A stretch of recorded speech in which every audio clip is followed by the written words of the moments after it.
screen of the application. It's a very simple photo editing tool which you can use to edit your photos. Do keep in mind this consists of quite a lot of ads, so I do not get a subscription option where you can remove these ads.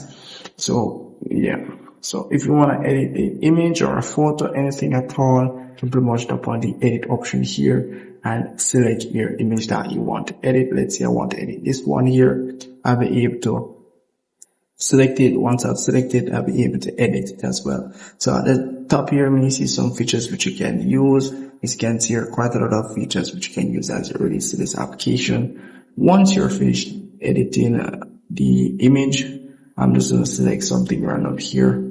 And once you've finished editing the image, you can pretty much tap on the download icon down here and you're pretty much done.